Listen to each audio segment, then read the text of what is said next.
warahmatullahi wabarakatuh.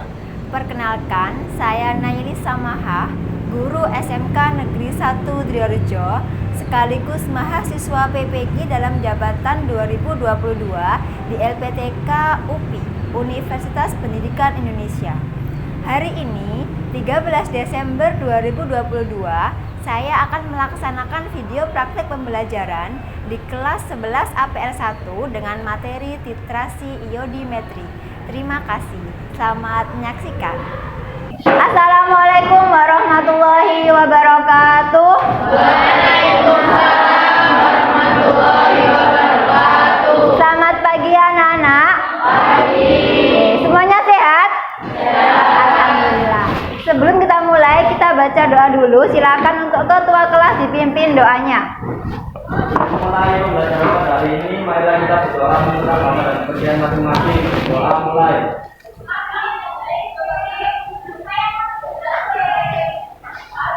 Doa selesai. Oke, terima kasih untuk Desmond doanya. Oke, hari ini ada yang nggak masuk?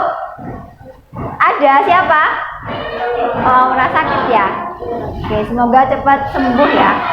Sebelum kita mulai, kita kerjakan soal pretest terlebih dahulu. Silakan kalian buka link yang sudah saya berikan di grup kalian. Dikerjakan untuk soal pretestnya. Saya beri waktu 5 menit untuk mengerjakan soal.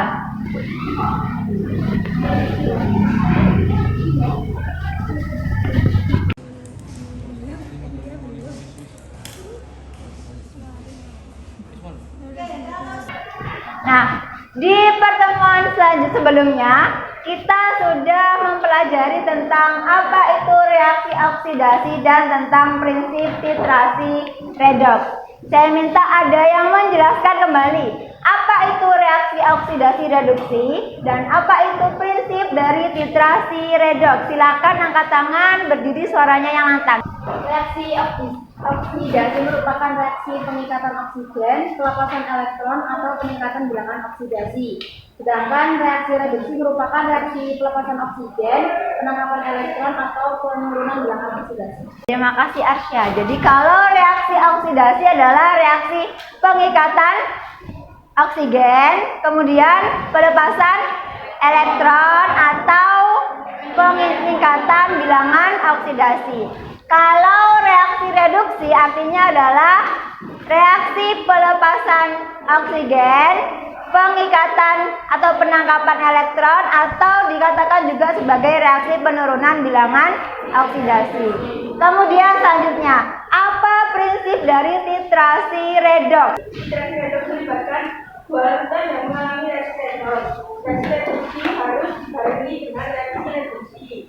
Jika suatu sampel bersifat oksidator, maka harus dianalisa direaksikan dengan larutan standar yang bersifat reduktor.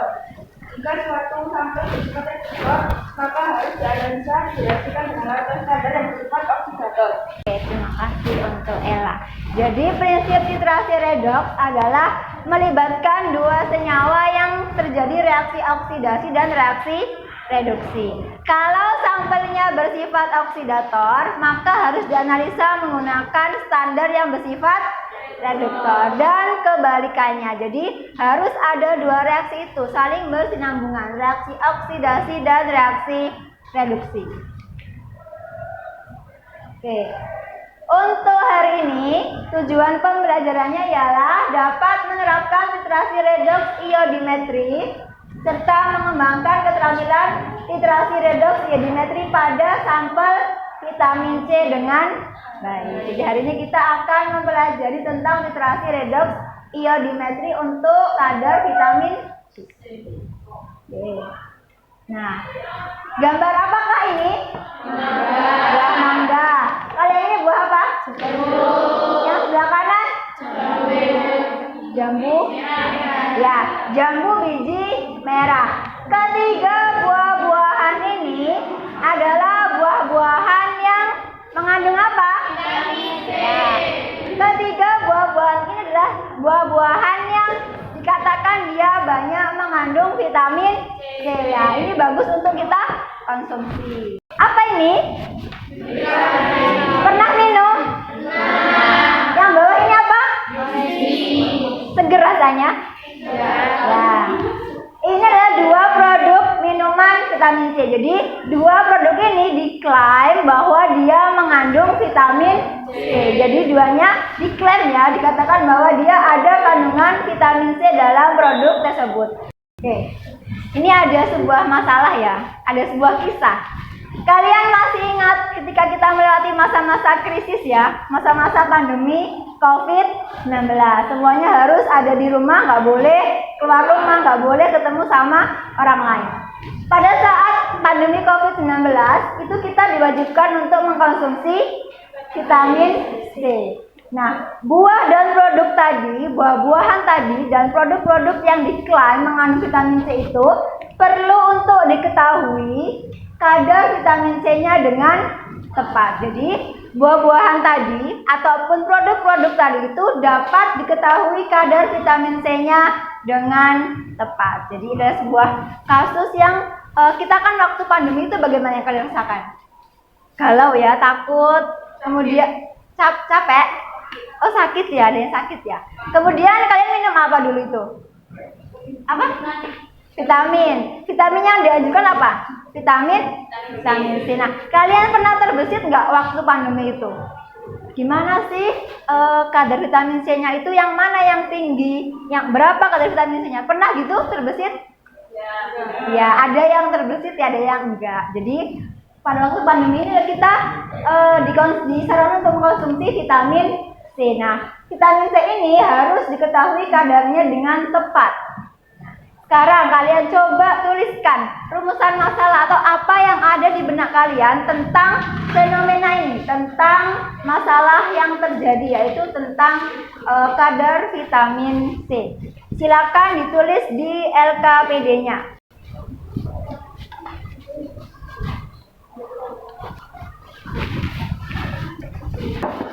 Silakan disampaikan pertanyaan apa yang muncul dalam benak kalian tentang fenomena yang sudah disajikan tentang ini, vitamin C. Silakan berdiri, angkat tangan. Ya, silakan berdiri, suaranya lantang. Bagaimana cara analisis kadar vitamin C? Bagaimana cara Analisis kadar vitamin C. Oke, terima kasih Arni. Bagaimana cara analisis kadar vitamin C? Bagaimana cara analisis kadar vitamin C? Oke, ada lagi yang lain? Ya, silahkan. Bagaimana cara menghitung kadar vitamin C pada sampel? Oke, terima kasih Reva. Bagaimana cara menghitung kadar vitamin C pada sampel? Ada lagi yang lain? Analisa apa yang digunakan untuk mencari tahu kadar vitamin C? Oke, terima kasih Elia. Analisa apa yang digunakan untuk mencari tahu kadar dari vitamin C? Ada 3 rumusan masalah yang muncul dari teman-teman kalian. Yang pertama adalah bagaimana cara analisis kadar vitamin C. Yang kedua tadi ada bagaimana cara menghitung kadar vitamin C. Yang ketiga, metode apa yang digunakan untuk mengetahui kadar vitamin C. Oke. Jadi ketiga tadi pada intinya adalah kita akan mengetahui, di sini menanyakan bagaimana cara analisis atau metode apa yang digunakan untuk mengetahui kadar vitamin C pada sampel. Oke, silakan dituliskan ya. Di halaman 5 itu ada rumusan masalah yang akan diselesaikan melalui penyelidikan. Jadi itu sesuai dengan yang akan kita lakukan bersama setelah ini. Dituliskan di halaman 5. Pastikan kalian sudah duduk bersama dengan kelompoknya masing-masing. Kelompok 1, kelompok 2, kelompok 3, kelompok 4, dan kelompok 5. Oke, sudah semuanya lengkap?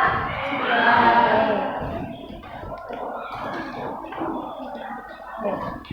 Kemudian di sini di halaman 5 di LKPD itu sudah ada link YouTube, ada QR code juga yang ada di LKPD itu bisa kalian lihat. Kemudian kalian tentukan alat, bahan, dan prosedur yang digunakan Tuliskan alatnya apa, bahannya apa, kemudian prosedurnya kalian tuliskan dalam diagram alir. Gambarkan dalam diagram alirnya. Silakan dikerjakan, dilihat di YouTube-nya. Bisa linknya?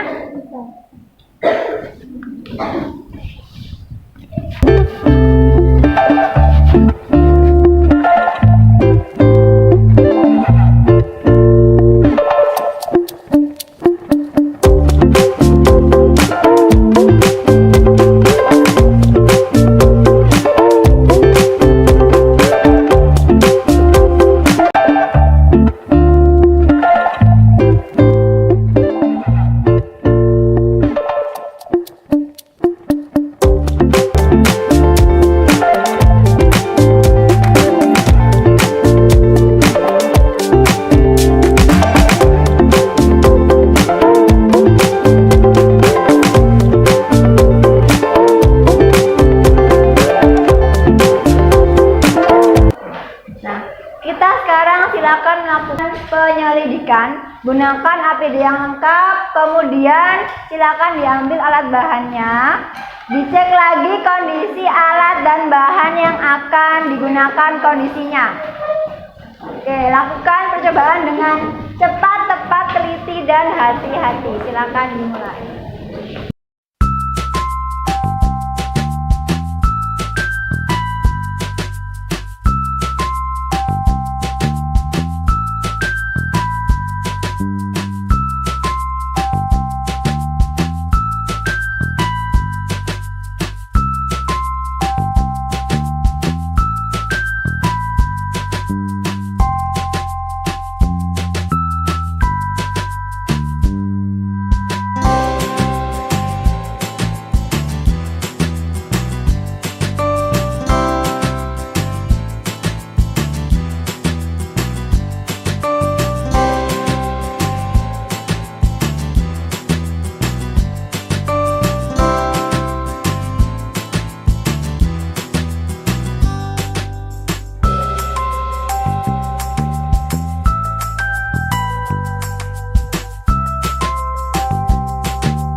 baca soalnya terus dibaca ini. Ini kan ketemu Hmm. masa Masa ini kan berarti masa vitamin C yang terdapat dalam sampel. dalam 1 gram itu. Terus dimasukin ke rumus AKG-nya. Terus dibagi kebutuhan gizinya. Ya, kebutuhan akad ternyata Kapan datang? Sampai 100% tapi. ya, tapi kan klaimnya 100%, jadi nggak benar. antara nggak benar atau mungkin produknya itu berkurang kualitasnya. Kan bisa jadi kalau penyimpanannya atau udah kadaluarsa atau apa. Sudah bisa. Untuk penyajian hasilnya, jadi ada yang presentasi nanti di depan teman-teman kalian untuk menyajikan hasil dari penyelidikan kita pada hari ini. Dipersiapkan, boleh pakai laptop atau HP untuk buat apa atau PPT.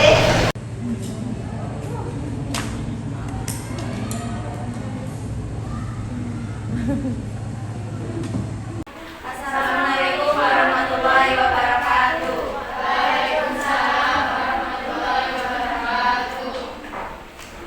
Dan kami di sini dari kelompok 5 akan mempresentasikan hasil diskusi kelompok kami. Saya Arsya Koreanisa, absen 14. Saya DPR Gender Fitri, absen 24. Saya Diana Diana absen 22. Saya Alifia Elsa, absen 5. Saya Dika Alimantari, absen 30.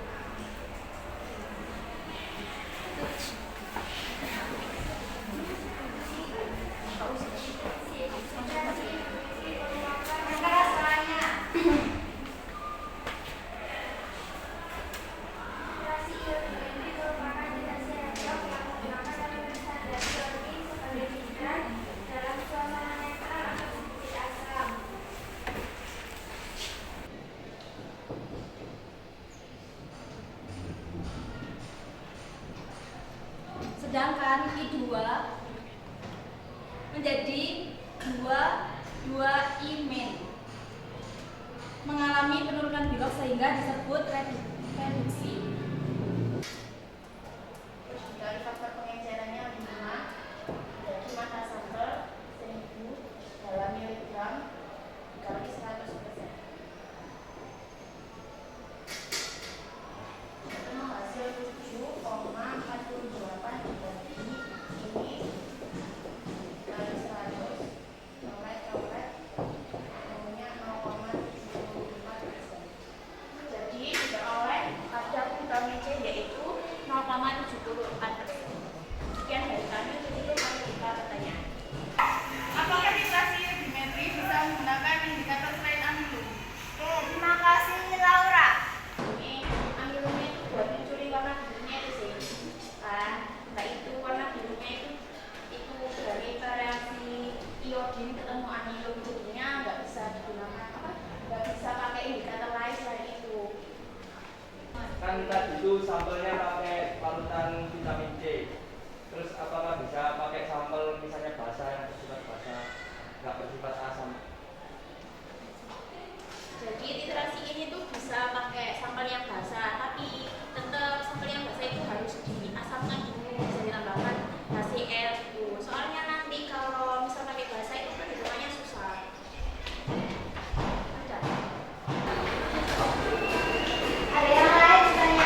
kita lakukan tahapan analisis dan mengevaluasi masalah. Ya. Jadi sampaikan, ditulis dulu di LKPD-nya tentang ini analisis kalian berdasarkan dari awal tadi. Ada kita merumuskan masalah, kemudian melakukan penyelidikan, hasil praktikumnya seperti apa, kemudian bagaimana analis kalian terhadap apa yang sudah kita lakukan. Kesimpulan berdasarkan hasil penyelidikan yang telah dilakukan. Yang pertama, kita dapat mengetahui cara menghitung kadar vitamin C pada sampel. Yang kedua, mengetahui prinsip dari reaksi redox. Yang ketiga, mengetahui metode yang digunakan yaitu titrasi iometri. Oke, terima kasih Cahaya. Oke. Kesimpulan yang kami dapat adalah vitamin C pada sampel terdapat 6,74%.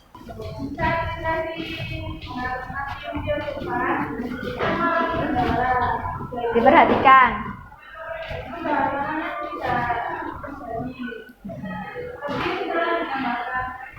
Indikator. Jadi kita berbuat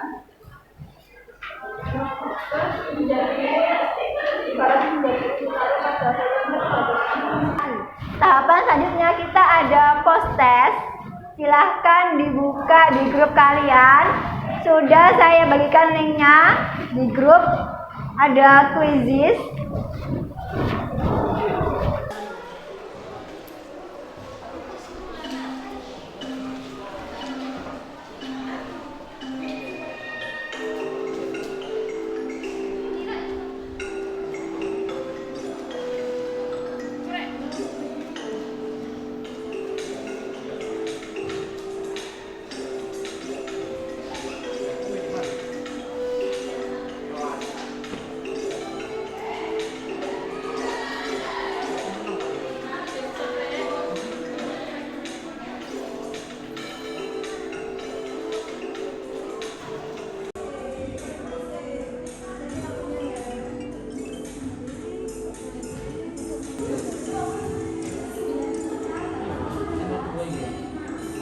Untuk yang nilainya masih di bawah KKM, silakan dibuka link yang sudah saya bagikan. Yang lainnya bisa membantu teman kalian. Kalau ada kesulitan, jadi kalian jelaskan dulu, kemudian biarkan teman kalian untuk mengerjakan remedialnya.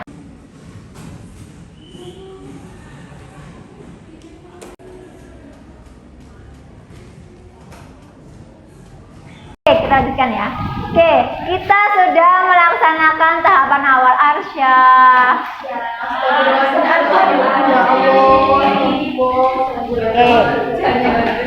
Oke, kita sudah melaksanakan tahapan dari awal. Kita sudah baca ada fenomena, kemudian merumuskan masalah, kemudian kalian menentukan alat, bahan, kemudian prosedur yang akan dilakukan. Lalu kalian tadi melakukan percobaan titrasi iodimetri sehingga sudah diperoleh kadar vitamin C. Jadi sudah runtut ya, kita sudah melaksanakan tahapan penyelidikan. Kemudian dari hasil post test tadi ada beberapa yang belum mencapai KKM dan sudah melaksanakan program remedial.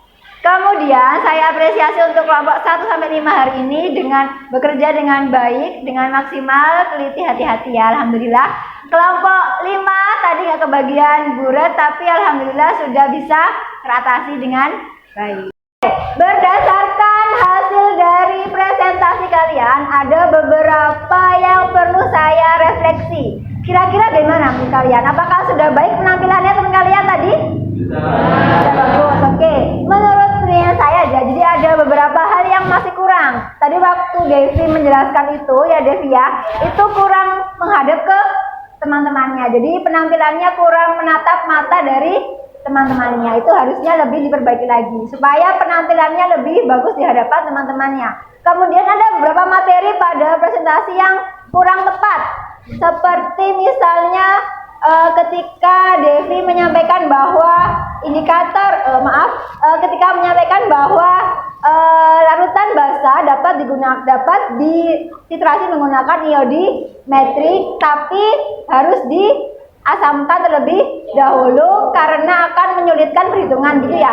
Sebenarnya bukan menyulitkan perhitungan, tapi di situ dia kalau sifatnya dia terlalu basah maka tidak bisa dianalisa karena akan ada efek yang lainnya, tidak akan bisa terjadi reaksi iodimetri secara sempurna. Itu alasan yang tepat. Kemudian tadi kalian sudah melaksanakan pretest di awal, betul? Nah, kemudian sudah ada post test di akhir. Nah, dari hasil pretest dan post test saya evaluasi untuk hasilnya. Ada beberapa siswa yang mengalami peningkatan yang tajam. Awalnya hanya 20 jadi 80. Awalnya ada yang 30 jadi 90. Saya apresiasi untuk peningkatan nilainya itu termasuk tadi ada Arni, kemudian juga ada Abel mengalami peningkatan nilai yang sangat bagus. Sedangkan yang lainnya seperti Devi, seperti Aura itu peningkatannya biasa tapi sudah bagus untuk nilainya. Jadi saya apresiasi untuk kalian dalam peningkatan pemahaman kalian. Yang mengalami remedi tidak masalah, jadi jangan bersedih hati, tetap bahagia ya. Karena kita kalau belajar itu pasti ada tahapannya. Jadi kalau misalnya hari ini gagal atau belum berhasil, maka kita harus usaha lagi supaya lebih bagus lagi. Sudah saya bagikan link untuk refleksi pembelajaran kita hari ini. Silakan dibuka grup kalian, diklik linknya, dikerjakan refleksi pembelajaran kita hari ini. Silakan dibuka untuk linknya, silakan diisi.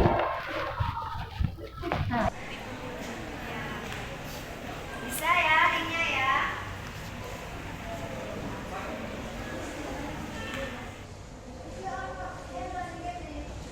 Ada yang mau disampaikan dari kelompok 1 sampai kelompok 5 terkait hari ini? Silahkan untuk Adel menyampaikan. Sebenarnya saya tidak bisa memahami dan melaksanakan dikasi redoks terutama dikasi iodometri. Yang setelah belajar saya bisa mengerti dan melaksanakan dikasi iodometri. Dari kelompok 1 sampai kelompok 5 terkait hari ini? Tidak ada. Terkait perasaannya mungkin capek. Apa Desmond? Enggak jadi mengasihkan, Mon. Mengasihkan. Sebelum kalian pergi jangan lupa dicek kembali kondisi labnya. Sampah-sampah tisu, kemudian ada mungkin tumpahan-tumpahan alat, bahan di bawah-bawah juga dicek lagi. Kita doa dulu untuk hari ini. Alhamdulillah berjalan lancar dan semoga bermanfaat. Silakan dipimpin doanya. Sebelum mengakhiri pembelajaran hari ini, mari kita berdoa bersama dan kemudian masing-masing. Doa mulai.